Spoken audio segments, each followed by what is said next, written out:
Hi everyone, happy Friday. Welcome to the Event Industry Facebook Live. I'm Jen Singer, the founder of the Event Industry, a online community for fellow event planners with the hopes and goals of making event planning simple and yet sophisticated.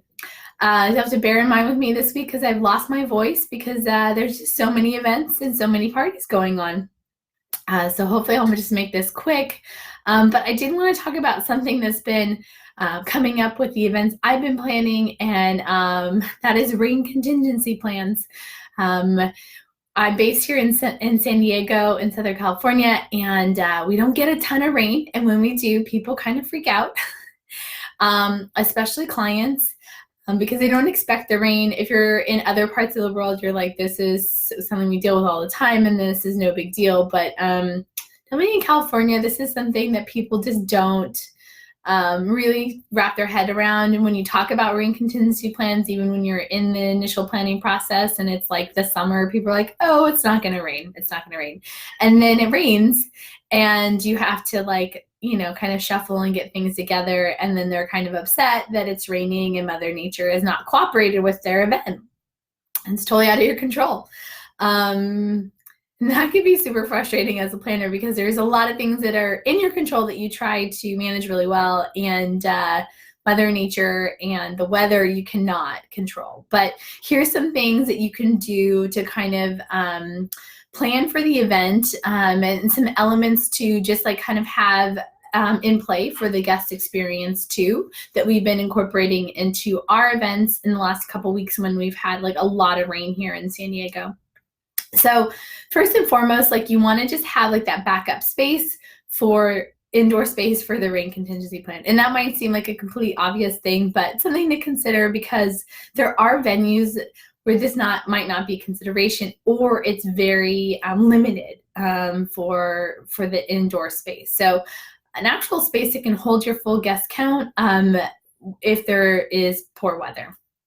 The other element that you want to rent, and you can get this from any rental company, is mats. There's going to be a lot of rain or wet or snow or mud or whatever, so rent some mats. You can usually just get bar mats, and those actually work really great for kind of keeping things a bit dry in the actual event space. A third element you want to do and rent is a coat check. Now, you don't have to man a coat check. I would just have a place for coats if there is space. We did an event the other night and there was just no space that we could actually facilitate a coat check, and not ideal, but I would recommend renting a coat check, and you can do something where it's ticketed, or you can just do something where guests can just put their coats on a coat rack. People are just going to have way more coats with the bad weather.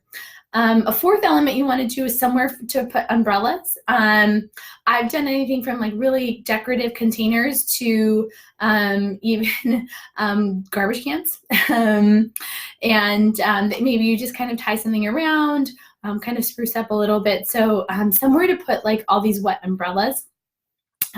You may want to have pop-up tents, and why I mention that is you might want to cover some of the front of the facade of the space where people are coming in. So maybe you have a valet station. That would definitely be an element where you'd want to some tents. So you have valet where people are just not going to have enough time to get out of their car, put up their umbrella to walk a couple feet. It's just probably best if you bring a couple extra umbrellas and then put up some pop-up tents. So they just get out of their car and then get right into the venue, and it's a real seamless experience. So pop-up tents might be another element to consider. This was another idea. The sixth idea, is towels. Now, grab your not so nice towels just to have on hand to get things dry right before the event, because or even to get things clean. This happened for an event the other day, and it was really great that we had these extra towels on hand to kind of just mop everything up before guests arrive. So some just ratty old towels that you can get things dry. And the other thing to consider with these poor weather conditions, and this isn't like something to supply, but more of just a consideration in the planning, is that you are going to have some attrition, especially in San Diego. Like people just don't go out in the rain. And the other day we had probably about 75 guests out of like 350 that didn't show up. And it was like a free event. It was a networking thing. And that there could be a ton of reasons why people didn't come, but I'm pretty positive that a big reason was the rain. So just plan for attrition in terms of your total guest count when you're planning for food or beverage or stuff like that. So yeah, just to recap, a couple of those things to consider for your rain contingency plan is that backup space. You want to have somewhere indoors that's warm where everybody could go. Oh, that's another idea. Extra heaters if you need it, depending on the space. That might be an element for these winter events.